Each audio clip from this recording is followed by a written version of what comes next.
आपकी खुशी में, आपके गम में, आपकी आंसुओं में, आपकी मुस्कुराहटों में, आपके आज में, आपके कल में, आपके साथ होगी एक कहानी और मैं।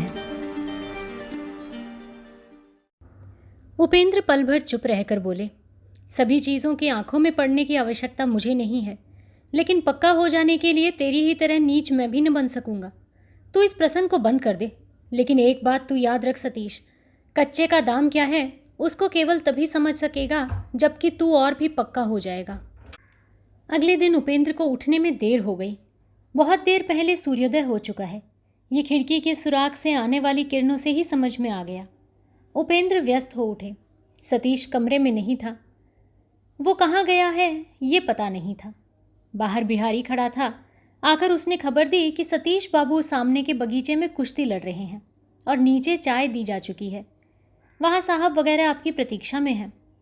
उपेंद्र चटपट तैयार होकर जो ही नीचे उतर पड़े, ज्योतिष त्यों ही हाथ पकड़कर चाय की मेज़ पर उनको ले गया। वहाँ उनकी बहन सरोजिनी प्रतीक्षा कर रही थी।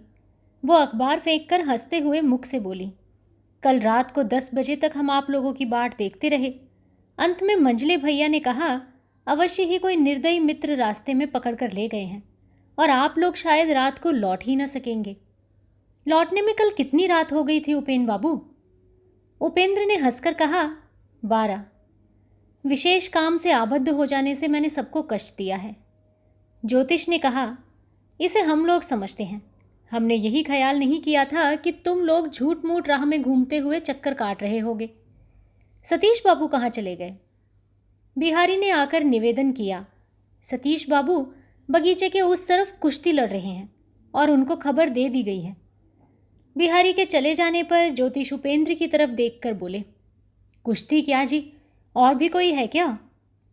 उपेंद्र ने कहा, मैं जानता तो नहीं। कुश्ती शायद नहीं, लड़कपन से व्यायाम करने की आदत है, वही कर रहा है शायद। सरोजिनी कल दोपहर के समय म्यूजिक देखने गई थी।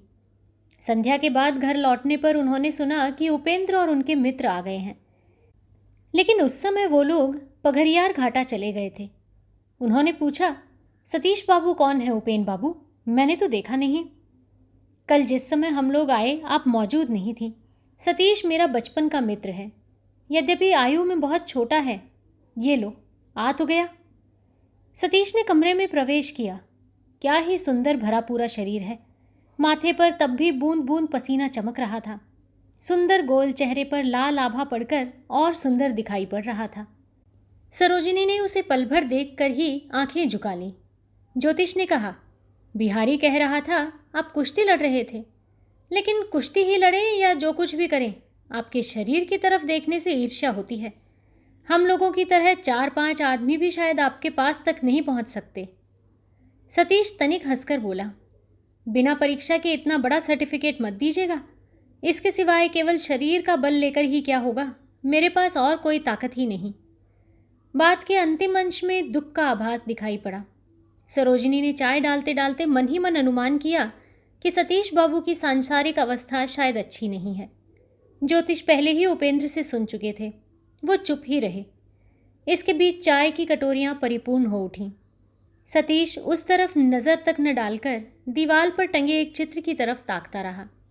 ज्योतिष ने कहा, आइए सतीश बाबू, सब कुछ तैयार है। सतीश वहाँ से चला आया। तनिक हंसकर बोला, आप लोग शुरू करते, मैं बिना स्नान किए कुछ भी नहीं खाता पीता। बहुत ठीक, मैं तो ये बात नहीं जानता था। तो जाइए, अब देर मत कीजिएगा।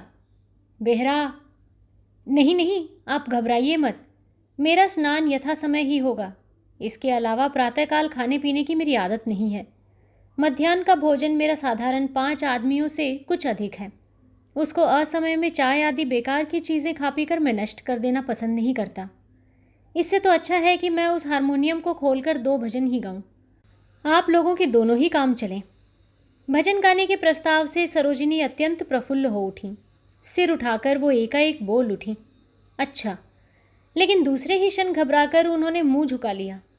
वो बात उसने अपने ही कानों में कैसी सुनाई पड़ी। ज्योतिष हंसकर बोले, मेरी बहन गाना पा जाने से और भी कुछ नहीं चाहती। नहीं नहीं सतीश बाबू, आप कुछ उपेंद्र इतनी देर से चुप रहकर मन ही मन कुढ़ते जा रहे थे। बोल उठे, नहीं नहीं, फिर क्या? वो स्नान किए बिना खाता पीता नहीं, सवेरे कुछ भी नहीं खाता। हम लोग लगातार कोशिश पैरवी करते रहे और इधर चाय की कटोरियाँ ठंडी हो जाएं। ले सतीश, तुझे क्या भजन वजन करना है कर ले, मुझे और भी काम है। कहकर चाय की कटोरी उन्होंने मुंह से लगा ली। सरोजिनी उदास होकर मुंह झुकाए चाय पीने लगी। उपेंद्र चाय पीते पीते बोले, इसके मारे कहीं चैन नहीं। ऐसा दुनिया से बाहर उसका स्वभाव है, एक न एक उलझन टाल ही देता है। उसने सवेरे ही गाना गाने के बदले बांसुरी बजाने का सुझाव नहीं रखा, यही सौभाग्य है। किसी को इस बात में सत्य का आभास तनिक भी नहीं मालूम हुआ। सभी व्यंग्य समझकर हंसने लगे। तब तक चाय भी चलने लगी। वो कमरे के चित्रों को घूम घूम कर देखने लगा। संध्या के बाद एक समय सरोजिनी ने धीरे धीरे उपेंद्र से कहा, आपने गाना सुनने नहीं दिया, आपका ये भारी अन्याय है। उपेंद्र बोले, अच्छा, इस समय उसका प्रतिकार हो सकेगा, आने दो सतीश को। ज्योतिष बोले, वास्तव में उपेंद्र जैसी ठंडक पड़ी है, कहीं भी निकलने की इच्छा नहीं होती। ज़रा गाना बजाना होने से बुरा नहीं होगा, लेकिन सतीश बाबू हैं कहाँ? डॉक्टरी करने तो नहीं गए हैं? उपेंद्र बोला, हो भी सकता है, शायद जान पहचान के मित्रों के साथ भेंट करने गया है। सरोजिनी ने चकित होकर प्रश्न किया, सतीश बाबू डॉक्टर हैं? उपेंद्र ने हंसकर कहा, हाँ। ज्योतिष बोले, नहीं, उपेंद्र केवल स्कूल में पढ़ने से काम नहीं चलेगा।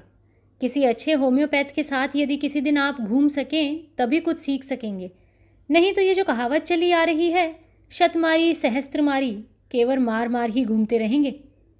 तुमको तो मैं एक भले सज्जन डॉक्टर के साथ में परिचय करा सकता हूँ, लेकिन दोनों में कैसी पटेगी कहाँ नहीं जा सकता। तुम जैसा सर्टिफिकेट दे रहे हो। उपेंद्र बोले, आदमी अच्छे होंगे तो अवश्य पटेगी, वरना खून खराबा हो सकता है। सरोजिनी विस्मित होकर देखने लगी। ज्योतिष बोले, और भी अच्छा है। उपेंद्र ने कहा, अच्छा ही है। उसको पहचान कर उसके दोष गुण सब समझकर जो उसका मन पावेगा वो बहुत ही अच्छी चीज़ पाएगा। लेकिन मन पाना ही कठिन है। वो जटिल है या दुर्बोध है ये बात नहीं, बल्कि खूब सीधा, खूब स्पष्ट है। मुझे मालूम पड़ता है कि इतना स्पष्ट होने के कारण ही लोग उसको समझने में भी भूल करते हैं। मतभेद होने पर भी हम लोग जहाँ भद्रता की दुहाई देने लगते हैं और शिष्ट भाव से मतभेद लेकर मन उदास बनाकर चले आते हैं, वो वहाँ हाथापाई करके मीमांसा ही कराता है। बचपन से मैं उसको जानता हूँ, कभी मैंने नहीं देखा कि उसके मुंह से एक बात निकली हो और मन में कुछ दूसरा ही हो। इसी से मेरा उस पर इतना प्रेम भाव रहता है। ज्योतिष हंसकर बोले, इसीलिए तुम कह रहे थे कि साधारण लोगों के बीच इसे लेकर चलना फिरना कठिन है। उस समय ज्योतिष की और उपेंद्र का मन नहीं था, इसलिए उनकी बातें कानों में पहुंचने पर भी हृदय में प्रवेश न कर सकी। बाल्य सखा के विरुद्ध कल रात का व्यवहार और रूढ़ भाषा उनको भीतर ही भीतर क्लेश दे रही थी, इसलिए बात ही बात में उनका मन पिछले दिनों के अति एकांत स्थान में घूम रहा था। किशोरावस्था के छोटे बड़े कलह विवादों में विभिन्न मोहल्लों के समान उम्र वालों के साथ हाथापाई, मारपीट, वाद विवाद और दूसरी अनेक आपद विपद में सर्वत्र सतीश अपना बलिष्ठ शरीर लेकर उनके पास जा खड़ा होता था। उन्हीं सब याद पड़ने वाली और भूली हुई कहानियों के बीच में आकर अचानक उनका हृदय अत्यंत अनुतप्त हो उठा और ज्योतिष की बातों से जब उपेंद्र बोला, हाँ, इसीलिए, ठीक इसीलिए चिरकाल से उसको मैं इतना प्यार करता हूँ। ज्योतिष और सरोजिनी दोनों ही आश्चर्य से उसकी तरफ देखते रह गए। इस बात का वो कोई भी अर्थ न समझ सके। लेकिन दूसरे प्रश्न का कोई भी समय नहीं रहा। चुपचाप पर्दा हटाकर सतीश घुसा। उसको पहले सरोजिनी ने देखा। वो ही हंसकर बोली, अच्छा हुआ सतीश बाबू आ गए। सतीश सबको देखकर हंसते हुए बोला, शायद मेरे विषय में बातें चल रही थीं। उपेन भैया मुझे किसी के सामने अब मुंह दिखाने योग्य न रखेंगे। इतना कहकर वो पास ही एक कोच पर बैठने जा रहा था कि उपेंद्र ने हाथ से हारमोनियम दिखाकर कहा, ज़रा वहाँ जाकर बैठो। सरोजनी अभी अभी मुझे दोष दे रही थी कि केवल मेरे ही कारण उस वक्त गाना नहीं हो सका। सतीश आसन पर बैठकर बोला, इस समय तो गाना हो नहीं सकता, ये तो मेरे बांसुरी बजाने का समय है उपेन भैया। उस रात को कुछ देर से सभा भंग करने के बाद बिछौने पर लेटकर सरोजिनी लंबी सांस लेकर मन ही मन बोली, वे यदि हमारे कोई आत्मीय होते तो उन्हीं से मैं सीखती। उसको संगीत सिखाने के लिए एक हिंदुस्तानी शिक्षक नियुक्त था। उसी की जगह पर सतीश को नियुक्त करने के लिए तरह तरह के उपाय सोचती हुई वो सो गई। उधर उपेंद्र और सतीश के चले जाने पर किरणमयी किवाड़ बंद करके वहीं खड़ी रही। अंधेरे में उसकी दोनों आंखें हिंस्र जंतु की तरह जलने लगी। उसे ऐसा लगा कि दौड़कर यदि किसी के वक्ष स्थल पर दांतों से काट लूं तो मेरी जान बच जाए। हाथ के चिराग को ऊंचाई पर उठाकर बोली, आग लगा देने का उपाय होता तो आग लगा देती। आग लगाकर जहां इच्छा होती चली जाती। चिल्लाहट पुकार मचाकर थोड़ा थोड़ा करके वो जल मरती। शत्रुता करने का समय नहीं पाती। जाड़े की रात में भी उसके ललाट पर पसीना निकल पड़ा था। उसे हाथ से पोंछते पोंछते सहसा अपने को धिक्कार देकर वो बोल उठी, क्यों मैं खबर भेजने गई? क्यों अपने पैरों पर मैंने कुल्हाड़ी मार ली? लेकिन मैं निश्चित रूप से कह सकती हूँ कि ये सब अभागिनी बुढ़िया का काम है। अपने लड़के के साथ मिलकर उसी ने ऐसी हालत पैदा कर दी है। सतीश की बातें बिच्छू के डंक की भांति जलाने लगी। इन दोनों आदमियों ने कुछ बातें अवश्य सुनी हैं। ये ठीक तौर से समझ न सकने के कारण वो और भी छटपटाने लगी। उसको पति और सास दोनों ने ही मिलकर समझाया था कि उपेन की तरह भला आदमी कोई नहीं है। उसके आ जाने से फिर कोई कष्ट न रहेगा। क्यों उसने विश्वास किया था? क्यों उसने अपने ही हाथ से पत्र लिखा था? अंधेरे सीढ़ीदार आंगन में एक तरफ खड़ी रहकर ये क्रोधान्मत नारी इन लोगों के झूठे षड्यंत्रकारी पैशाची स्वभाव के आदि कितने ही आरोप लगाकर भी तृप्ति न पा सकी। क्रोध और हिंसा ने उसके हृदय में भयंकर तूफान उठा दिया था। उसका कण मात्र व्यक्त कर देने की भाषा भी जब उसे याद नहीं पड़ी, तब वो तन मन से प्रार्थना करने लगी कि वो अर्धमृत आज ही रात को समाप्त हो जाए। 2 दिन के बाद सवेरे रसोई घर में बैठी किरण तरकारी काट रही थी। नौकरानी ने आकर खबर दी, डॉक्टर साहब आए हैं। किरण ने कहा, जाकर उन्हें कह दे माँ आज अच्छी हैं। दासी कुछ आश्चर्य में पड़ गई। कुछ देर तक देखती रहकर बोली, वो उसी कमरे में बैठे हुए हैं। उसकी बात के विशेष अर्थ की ओर तनिक भी ध्यान न देकर किरण ने सहज भाव से कहा, उसकी दवा तो कोई खाता नहीं, फिर भी वो क्यों आता है मैं नहीं जानती। तू अपने काम पर जा, वो स्वयं ही चला जाएगा। इस डॉक्टर की दवा काम में नहीं आती। दासी के लिए ये कोई नई बात नहीं थी, इसीलिए इसके उल्लेख की कोई आवश्यकता नहीं थी। किंतु क्यों वो आता है, ये प्रश्न पूर्ण रूप से नया था। वो आश्चर्य में पड़कर सोचने लगी, कल संध्या को मैं घर चली गई थी।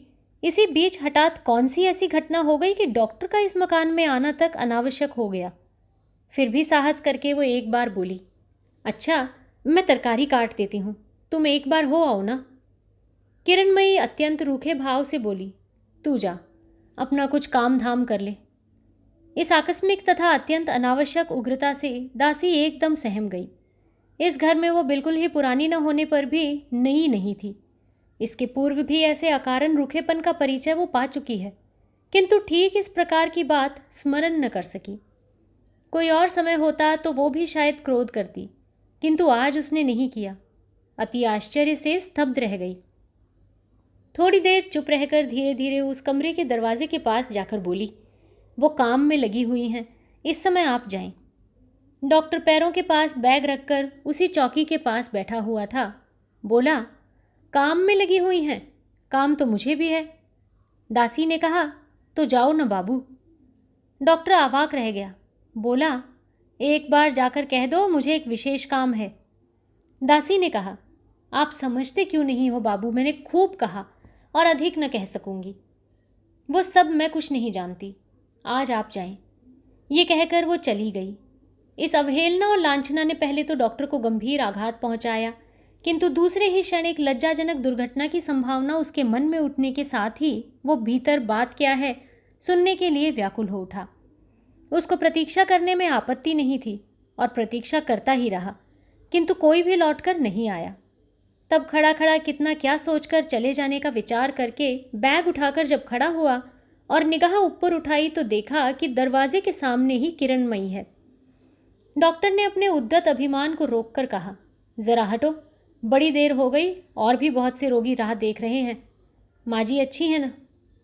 अच्छी हैं, कहकर किरणमयी एक और हटकर खड़ी हो गई, किंतु डॉक्टर के पीछे पैर उठे नहीं। फिर भी जाने का प्रस्ताव स्वयं ही करके खड़ा रहना भी कठिन हो गया। किरणमयी मुस्कुराने लगी, बोली, जाओ ना। डॉक्टर ने मुंह ऊपर उठाकर भौहें सिकोड़ कर कहा, तुम क्या समझती हो कि मैं जाना नहीं जानता? मैं क्या पागल हूं कि समझूंगी तुम जाना नहीं जानते? हाँ, डॉक्टर कितने रोगी तुम्हारी राह देखते होंगे, सुनूं तो, कहकर और मुंह घुमाकर वो हंसने लगी। कुपित डॉक्टर ने पहले ही यही इच्छा की कि उस मुंह पर थप्पड़ मारकर बंद कर दे, किंतु ये काम तो संभव नहीं था। केवल बोला, तुम जाओ। मैं कहाँ जाऊंगी? मकान है मेरा, जाना होगा तो तुमको ही जाना होगा। मैं जा रहा हूँ, कहकर जो ही वो जाने को तैयार हुआ, त्यों ही किरणमयी ने दोनों चौखटों पर हाथ रखकर मार्ग रोककर कहा, जा रहे हो, किंतु ये जानकर जाओ कि ये ही जाना अंतिम जाना है। उसके कंठ स्वर और चेहरे के आकस्मिक परिवर्तन से डॉक्टर शंकित हो उठा, लेकिन मुंह से बोला, अच्छी बात है, यही हो, यही अंतिम जाना है। किरणमयी बोली, सचमुच ही अंतिम जाना है, जबकि तुम आ गए हो तब स्पष्ट रूप से ही सब जान जाओ। अच्छा, वहाँ उसी जगह बैठ जाओ, अब खोल कर कहती हूँ। ये कहकर डॉक्टर का बैग लेकर उसने स्वयं भूमि पर रख दिया और कुर्सी दिखाकर बोली, रसोई बन रही है, समय नहीं है, संक्षेप में कहती हूँ। इसी समय दासी ने आकर खबर दी, 2 बाबू आ रहे हैं। उसके साथ ही जूते की आवाज़ सुनकर किरणमयी व्याग्र भय से भीत हरिणी की भांति दासी को जोर से ठेलकर कमरे से दौड़कर भाग गई। डॉक्टर और नौकरानी आश्चर्य में पड़कर एक दूसरे के मुंह को ताकने लगे। थोड़ी ही देर के बाद जूते की आवाज़ द्वार के निकट आकर रुक गई। डॉक्टर ने देखा 2 अपरिचित भले आदमी हैं। दोनों भले आदमियों ने देखा डॉक्टर हैं। उनके कोट के पॉकेट से हृदय परीक्षा के चोंगे ने अपनी गर्दन बढ़ाकर परिचय दे दिया। उपेंद्र और सतीश ने देखा डॉक्टर का चेहरा अत्यंत सूखा है। दुर्घटना की आशंका करके पूछा, आपने कैसा देखा डॉक्टर साहब? डॉक्टर मौन रहा, उसका चेहरा और भी काला हो गया। उपेंद्र ने और अधिक शंकित होकर प्रश्न किया, अब कैसा देखा? तो भी डॉक्टर ने बात नहीं कही। विवहल की भांति वो ताकता रहा। दासी ने कहा, तुम जाओ ना डॉक्टर साहब, अभी खड़े क्यों हो? डॉक्टर व्यग्र होकर बैग उठाकर बोला, मैं जाता हूँ, मुझे बहुत काम है। ये कहकर उपेंद्र और सतीश के बीच से ही वो तेजी से नीचे उतर गया और इस महाजन का पदानुसरण करके दासी कहाँ विलीन हो गई, ये बात जानी भी नहीं गई। उन सुनसान टूटे मकान के टूटे बरामदे में दिन के 9 बजे उपेंद्र और सतीश चुपचाप आश्चर्य से एक दूसरे का मुंह देखने लगे। कुछ देर बाद सतीश बोला, उपेंद्र भैया, हारान बाबू की माँ क्या पागल हैं? उपेंद्र बोले, वो हारान भैया की माँ नहीं है, और कोई है, संभवतः दासी है, किंतु मैं सोचता हूँ डॉक्टर उस तरह क्यों चला गया? सतीश बोला, चोर की भांति मानो पकड़े जाने के भय से भाग गया। उपेंद्र अन्य मनस्क भाव से बोले, प्रायः कहीं कोई भी दिखाई नहीं पड़ता, वो कमरा हारान भैया का है ना? सतीश बोला, हाँ चलो उसमें, किंतु हठात घुसने का साहस नहीं हुआ। बोले, मुझे डर लगता है, शायद कोई घटना घट गई है। सतीश बोला, ऐसी बात होने से रोने धोने के लिए आदमी जुट जाते, ऐसी बात नहीं है। ऐसे ही समय में दिखाई पड़ा उस ओर बरामदे से घूमकर किरणमयी आ रही है। जान पड़ता था मानो अभी अभी वो रो रही थी, आंखें पोंछकर चली आ रही है। कल दीपक के प्रकाश में जो मुंह सुंदर दिखाई पड़ रहा था, आज दिन के समय सूर्य के प्रकाश में स्पष्ट समझ में आ गया। ऐसा सौंदर्य पहले कभी दिखाई नहीं पड़ा, जीवित भी नहीं, चित्रों में भी नहीं। बहू ने कहा, आज हम लोग तैयार नहीं थे, मैंने सोचा था कह जाने पर भी शायद न आ सकेंगे। सतीश की ओर देखकर सहसा मुस्कुराकर बोली, बबुआ जी भी हैं। आज सतीश ने सिर झुका लिया। उपेंद्र ने पूछा, हारान भैया कैसे हैं? बहू ने उत्तर दिया, वैसे ही। चलिए उस कमरे में चलें। हारान के कमरे में उनकी माँ अघोरमयी बिछौने के पास बैठी हुई थी। उपेंद्र के प्रणाम करते ही ऊंचे स्वर से रो पड़ी। हारान थके गले से मना करके बोला, चुप भी रहो माँ। उपेंद्र लज्जा से दुख से एक ओर बैठ गए। सतीश इस तरह उस ओर देखकर मुंह को यथासाध्य भारी बनाकर उस काठ के संदूक पर जाकर बैठ गया। बहू पल भर खड़ी रहकर सतीश की तरफ विद्युत कटाक्ष फेंककर बाहर चली गई, मानो स्पष्ट समझ गई, तुम लोग ये काम अच्छा नहीं कर रहे हो। सतीश ने दृढ़ निश्चय कर लिया कि वो डॉक्टरी पढ़ना नहीं छोड़ेगा। इसलिए दूसरे दिन संध्या समय किसी से भी कुछ न कहकर वो बिहारी को साथ लिए अपने पुराने डेरे पर जा पहुंचा। वो मकान उस समय भी खाली पड़ा था। मकान मालिक से मिलकर उसने 6 महीने का बंदोबस्त कर लिया और निकट ही के हिंदू आश्रम में जाकर पता लगाकर एक रसोईदार नियुक्त कर लिया और प्रसन्न होकर बाहर निकल पड़ा। बिहारी से उसने कहा, हम लोग कल ही चले आएंगे, क्या कहते हो बिहारी? बिहारी ने अपनी सहमति प्रकट की। रास्ते में चलते चलते सतीश बोला, काम तो अच्छा नहीं हुआ बिहारी, जो भी हो उसने मेरे लिए बहुत कुछ किया है। इसके सिवाय माना जाए तो मेरे लिए ही उसका डेरे का काम छूट गया। एक बार खबर देनी चाहिए। बिहारी समझ गया और चुप हो रहा। सतीश कहने लगा, जो कोई भी क्यों न हो, राह का भिखारी होने पर भी दुख में पड़ने पर उसकी खबर लेनी चाहिए, नहीं तो मनुष्य जन्म ही व्यर्थ है। किंतु मैं उसके मकान के अंदर ना जाऊंगा, गली के अंदर भी नहीं, मोड़ पर खड़ा रहूंगा। तू एक बार जाकर मालूम कराना कष्ट में पड़ी है या नहीं। कष्ट में तो अवश्य ही पड़ गई है, वो मैं अच्छी तरह से समझ रहा हूँ, इसीलिए किसी तरह कुछ दे आना चाहिए। बिहारी चुपचाप पीछे चलने लगा। सतीश बोला, किंतु मुझसे ये बातें बताएगी नहीं, तुमसे तो कुछ भी न छिपाएगी, तू समझ गया ना बिहारी? बिहारी ने फिर भी कोई बात नहीं कही। सावित्री की गली के मोड़ पर पहुंचकर सतीश खड़ा हो गया। बोला, अधिक देर मत करना। बिहारी ने गली में प्रवेश किया। सतीश आसपास इधर उधर टहलने लगा। दूर जाने का उसे साहस नहीं हुआ कि पीछे मूर्ख बिहारी उसको न देखकर और कहीं न चला जाए। 10 मिनट बाद ही बिहारी लौटकर बोला, वो नहीं है। सतीश ने उत्सुक होकर पूछा, कब लौटेगी? बिहारी बोला, वो अब नहीं आएगी, 2 महीने बीत रहे हैं, एक दिन भी नहीं आई। सतीश गैस के खंभे पर ओढ़ंग कर खड़ा हो गया। भीषण कंठ से बोला, झूठी बात है, तुझे धोखा दिया है। बिहारी ने भी दृढ़ भाव से सिर हिलाकर कहा, किसी ने धोखा नहीं दिया, सचमुच ही वो अब नहीं आती, सचमुच ही वो अपने घर चली गई है। उसके घर की वस्तुएं पड़ी हुई हैं। वो कौन ऐसी चीज़ें हैं बाबू कि उनके लिए मोह होगा? सतीश ने क्रुद्ध होकर कहा, वो कौन बहुत धनवान है कि मोह नहीं होगा? तू बिल्कुल ही मूर्ख है, इसीलिए तू समझकर चला आया कि वो अब आती ही नहीं। क्या ये हो सकता है बिहारी वो लापता हो गई हो और किसी ने उसका पता नहीं लगाया? मैं पुलिस को खबर कर दूंगा। बिहारी मौन होकर मुंह झुकाए खड़ा रहा। सतीश बोला, मोक्षदा क्या कहती है, वो नहीं जानती? मैं विश्वास नहीं करता, वो अवश्य ही जानती है, मैं जा रहा हूँ उसके पास। बिहारी व्यग्र हो उठा। बोला, अब आप मत जाइए बाबू। क्यों नहीं जाऊँगा? क्यों वो लोग छिपा रहे हैं? मैं क्या किसी को खा डालने के लिए आया हूँ कि मुझसे छिपाना चुराना? मैं कहता हूँ जैसे भी हो सकेगा मैं जानूंगा कि वो कहाँ है। बिहारी ने डरकर कहा, उसकी मौसी का दोष नहीं है बाबू, सावित्री अपनी इच्छा से ही मकान छोड़कर चली गई, झगड़ा करके गई है, किसी को खबर देकर नहीं गई है। सतीश धमकाकर बोला, फिर भी तू कहता है कि वो कहकर नहीं गई है? ज़रूर बताकर गई है, अवश्य ही बता गई है। बिहारी ने सिर हिलाकर कहा, नहीं, लेकिन वो शहर में ही है। किस जगह पर है? गधे की तरह मुंह बाए मत रह बिहारी, क्या हो गया बता। बिहारी क्षण भर स्थिर रहकर कुछ सोचकर बोला, आपके दुख होगा इसलिए नहीं, नहीं तो सब बातें सभी को मालूम है, मैं भी जानता हूँ। सतीश अधीर हो उठा, क्या जानता है बताना। बिहारी फिर भी चुप रहा। सतीश चिल्लाकर बोला, तेरे पैरों पर गिरता हूँ हरामजादे, जल्दी बता। बिहारी उसी क्षण भूमि पर सिर टेक कर जूते की धूली सिर पर चढ़ाकर सिसकते हुए बोला, बाबू मुझे आपने नरक में डुबो दिया, तनिकाड़ में चलिए कहता हूँ। ये कहकर अंधेरी गली में घुसकर एक और खड़ा हो गया। सतीश सामने खड़ा होकर बोला, क्या है?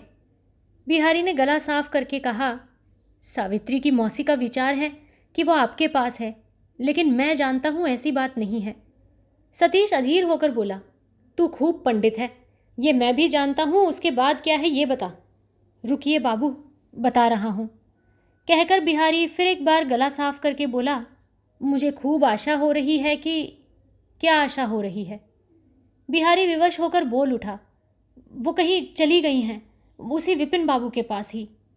कौन? हमारा विपिन? हाँ बाबू, वो ही। हाँ हाँ, वहाँ बैठिएगा मत, स्नान करना पड़ेगा। दुनिया भर के लोग वहाँ ही। सतीश ने उस बात को कानों में ही जाने नहीं दिया। उस ओर की दीवार पर पीठ टेक कर सीधा होकर बैठकर सूखे गले से उसने पूछा, तो फिर उसकी मौसी ने कैसे समझा कि वो मेरे पास है? बिहारी ने कहा, सावित्री ने जिस दिन विपिन बाबू को अपमानित करके विदा किया, उस दिन स्पष्ट रूप से उसने कहा था वो सतीश बाबू के सिवाय और किसी के पास न जाएगी। मकान के लोग आड़ में रहकर उन बातों का झगड़ा सुन रहे थे। सतीश ने उठकर पूछा, तो तुझे किस तरह पता लगा कि वो विपिन बाबू के पास गई है? बिहारी चुप हो गया। सतीश ने कहा, बता। बिहारी फिर एक बार हिचकिचाया। सावित्री के आगे वही जो न बताएगा कहकर घमंड दिखा आया था, वो बात याद पड़ गई। बोला, मैं अपनी ही आंखों से देख आया हूँ। सतीश मौन रहकर चुपचाप सुनने लगा। बिहारी ने कहा, घर बदलने के दूसरे दिन दोपहर को मैं आया था। तब विपिन बाबू सावित्री के बिछौने पर सो रहे थे। सतीश ने डांट कर कहा, झूठी बात है। बिहारी ने चौंक कर कहा, नहीं बाबू, सच्ची बात कह रहा हूँ। सतीश ने पूछा, सावित्री कहाँ थी? सावित्री उस कमरे में थी। बाहर निकलकर उसने मुझे चटाई बिछाकर बिठाया। पूछने लगी कि बाबू लोग नाराज़ हुए या नहीं, हम लोगों ने घर क्यों बदल दिया, यही सब। फिर उसके बाद मैं बिगड़ कर लौट आया, तब वो बाबू के साथ चली गई। इतने दिनों तक तूने क्यों नहीं बताया? बिहारी मौन रहा। सतीश ने पूछा, तूने स्वयं अपनी आंखों से देखा है या सुना है? नहीं बाबू, अपनी ही आंखों से देखी हुई ये घटना है। मैंने अपनी आंखों से देखा है। मेरे पैर छूकर शपथ ले, तेरी आंखों से देखी हुई बात है। ब्राह्मण के पैरों पर हाथ रख रहा है, याद रहे। बिहारी सतीश के पैरों पर हाथ रखकर बोला, ये बात मुझे दिन रात याद रहती है बाबू, मेरी अपनी ही आंखों की देखी हुई घटना है। सतीश ने पल भर चुप रहकर कहा, तू डेरे पर चला जा। उपेन भैया से कहना आज रात को मैं भवानीपुर जाऊंगा, लौटूंगा नहीं। बिहारी को विश्वास नहीं हुआ, वो रोने लगा। सतीश ने आश्चर्य में पड़कर कहा, ये क्या रे, रोता क्यों है? बिहारी ने आंखें पोंछते पोंछते कहा, बाबू मैं आपके लड़के की तरह हूँ, मुझसे छिपाइएगा मत, मैं भी साथ चलूँगा। सतीश ने पूछा, क्यों? बिहारी ने कहा, बूढ़ा तो हो गया हूँ ज़रूर, लेकिन जाति का अहीर हूँ। एक लाठी मिल जाने पर अब भी 5-6 आदमियों का सामना कर सकता हूँ। हम दंगा भी कर सकते हैं और ज़रूरत पड़ने पर मरना भी जानते हैं। सतीश ने शांत स्वर से कहा, मैं क्या दंगा करने जा रहा हूँ, मूर्ख कहीं का। ये कहकर वो चला गया। बिहारी अब जान गया बात झूठी नहीं है, तब आंखें पोंछकर वो भी चला गया। सतीश मैदान की तरफ तेज़ी से जा रहा था। कहाँ जाना होगा इसका निश्चय उसने नहीं किया, लेकिन कहीं उसको मानो शीघ्र ही जाना पड़ेगा। इस बात को वो निस्संदेह अनुभव कर रहा था कि एक ही क्षण में उसके चेहरे पर एक ऐसा भद्दा परिवर्तन हो गया है जिसे किसी जाने पहचाने आदमी को दिखाना उचित नहीं। मैदान के एक सुनसान भाग में पेड़ के नीचे बेंच पड़ी हुई थी। सतीश उसके ऊपर जाकर बैठ गया और निर्जन स्थान को देखकर शांति मिली। अंधेरे में वृक्ष के नीचे बैठकर पहले ही उसके मुंह से निकल पड़ा, अब क्या करना चाहिए? ये प्रश्न कुछ देर तक उसके कानों में अर्थहीन प्रलाप की भांति घूमता रहा। अंत में उसको उत्तर मिला, कुछ भी नहीं किया जा सकता। उसने प्रश्न किया, सावित्री ने ऐसा काम क्यों किया? उत्तर मिला, ऐसा तो कुछ भी नहीं किया है जिससे नए सिरे से उसको दोष दिया जा सके। उसने प्रश्न किया, इतना बड़ा अविश्वास का काम उसने क्यों किया? उत्तर मिला, कौन सा विश्वास उसने तुमको दिया था ये पहले बताओ। सतीश कुछ भी बता न सका। वस्तुतः उसने तो कोई झूठी आशा भी नहीं दी थी। एक दिन के लिए भी उसने छलना नहीं की, बल्कि वो बार बार सतर्क करती रही है, शुभकामना प्रकट करती रही है, बहन से भी अधिक स्नेह करती रही है। उस रात की बातें उसने याद की। उस दिन निष्ठुर होकर उसको घर से निकालकर उसने बचाया था। कौन ऐसा कर सकता था? कौन अपनी छाती पर वज्र रखकर उसको सुरक्षित रख सकता था? सतीश की आंखों की पलकें भीग गईं, किंतु ये संशय उसका किसी प्रकार भी दूर नहीं हो सका कि इस उत्तर में कहीं मानो एक भूल हो रही है। उसने फिर प्रश्न किया, किंतु उसको तो मैंने प्यार किया है। उत्तर मिला, क्यों प्यार किया? क्यों जानबूझकर तुम कीचड़ में उतर गए? उसने प्रश्न किया, ये मैं नहीं जानता। कमल लेने जाने पर भी तो कीचड़ लगता है। उसे उत्तर मिला, ये है पुरानी उपमा, काम में नहीं आती। मनुष्य अपने घर में आते समय कीचड़ धोकर कमल ले आते हैं। तुम्हारा कमल ही कहाँ और ये कीचड़ तुम कहाँ धोकर अपने घर आते? उसने प्रश्न किया। अच्छा, भले ही मैं घर नहीं आता। उत्तर मिला। छी, उस बात को मुंह पर भी मत लाना। इसके बाद कुछ देर तक मौन होकर नक्षत्र भले काले आकाश की तरफ देखकर एकाएक बोल उठा। मैंने तो उसकी आशा छोड़ ही दी थी। उसे मैं पाना भी नहीं चाहता था, किंतु मुझे उसने इस प्रकार अपमानित क्यों किया? एक बार पूछ क्यों नहीं लिया? किस दुख से वो काम करने गई है? रुपए के लोभ से किया है? ये बात तो किसी प्रकार मैं सोच नहीं सकता। विपिन की तरह आचरण भ्रष्ट शराबी को मन ही मन उसने प्यार किया था, इस बात पर विश्वास करूं किस तरह? तो फिर क्यों? गंगा जी की शीतल वायु लगने से उसे जाड़ा लगने लगा। वो जो ही चादर नीचे से ऊपर तक ओढ़कर आंखें बंद करके बेंच पर लेट गया, त्यों ही सावित्री का चेहरा उज्जवल होकर स्पष्ट हो उठा। कलंक की कोई भी कालिमा उस चेहरे पर नहीं है। गर्व से दीप्त, बुद्धि स्थिर, स्नेह से स्निग्ध, परिणत यौवन के भार से गंभीर, तो भी रसों से लीलाओं से चंचल, वही चेहरा, वही हंसी, वही दृष्टि, संयत परिहास, सबसे ऊपर उसकी वो अकृत्रिम सेवा। इस प्रकार स्नेह उसे इतनी उम्र में कब कहाँ मिला था? शंख में दबी अग्नि की भांति उसके आवरण को लेकर खेल मचाते समय जो अग्नि बाहर निकल पड़ी है, उसकी जलन से किस तरह, किस रास्ते से भागकर आज वो मुक्ति पाएगा? मुक्ति पा लेने से भी क्या हो जाएगा? उसकी दोनों आंखों से आंसू झरझर गिरने लगे। आंसू को उसने रोकना नहीं चाहा, आंसू को पोंछ डालने की इच्छा भी नहीं की। आंसू इतना मधुर है, आंसू में इतना रस है। आज वो अपने परम दुख में ये प्रश्न उपलब्धि करके सुखी हो गया, और जिसको उपलक्ष्य करके इतने बड़े सुख का आस्वाद वो जीवन में पहले पहल प्राप्त कर सका, उसी को लक्ष्य कर दोनों हाथ जोड़कर उसने नमस्कार किया। सतीश चाहे जैसा भी क्यों न हो, भगवान उनको छला नहीं जा सकता। छोटे बड़े सभी को एक दिन उसके सामने उत्तरदायित्व के रूप में विवरण देना पड़ता है। इन बातों पर वो निस्संदेह विश्वास करता था। आंखें पोंछकर वो उठ बैठा और मन ही मन बोला, भगवान, किसके हाथ से तुम किस समय किसको क्या देते हो कोई बता नहीं सकता। आज तुम्हारी ही आज्ञा से सावित्री है दाता, मैं हूँ भिखारी। इसीलिए वो भली हो बुरी हो ये विचार और जो भी कोई करे मैं न करूँ। मेरे हृदय में सब जलन विद्वेष तुम पोंछ डालो, उसके विरुद्ध में कृतज्ञ न बनो। उधर ज्योतिष साहब के मकान में संध्या के पश्चात बैठक खाने में सरोजिनी, ज्योतिष, उपेंद्र और दूसरे एक नाटे कद के दाढ़ी मूछ साफ किए हुए हृष्टपुष्ट भले आदमी बैठे हुए हैं। इनका शुभ नाम है शशांक मोहन। ये विलायत हो आए हैं, इसीलिए साहब हैं। थोड़े ही दिनों में सरोजिनी के प्रति आकृष्ट हो गए हैं और इसे प्राणपन से व्यक्त कर देने का पूर्ण प्रयास कर रहे हैं। वह प्रयास कहाँ तक सफलता की ओर अग्रसर होता जा रहा था, इसे केवल विधाता ही जान रहे थे। आज सतीश का प्रसंग छिड़ गया था। उपेंद्र उसके असाधारण शारीरिक बल तथा अलौकिक साहस का इतिहास समाप्त करके आश्चर्यजनक कंठ स्वर और उसकी अपेक्षा आश्चर्यजनक शिक्षा की बात उठा चुके थे। निकट ही सोफे पर बैठी हुई सरोजिनी दोनों हाथों पर अपनी ठुड्डी रखकर झुकी पड़ी हुई उदासीन चित्त से सुन रही थी। उसी समय बिहारी ने भग्न दूत की भांति कमरे में प्रवेश करके सतीश के भवानीपुर चले जाने का समाचार घोषित कर दिया। उपेंद्र ने आश्चर्य में पड़कर प्रश्न किया, उसके कौन है वहाँ? बिहारी संक्षेप में नहीं जानता कहकर चला गया।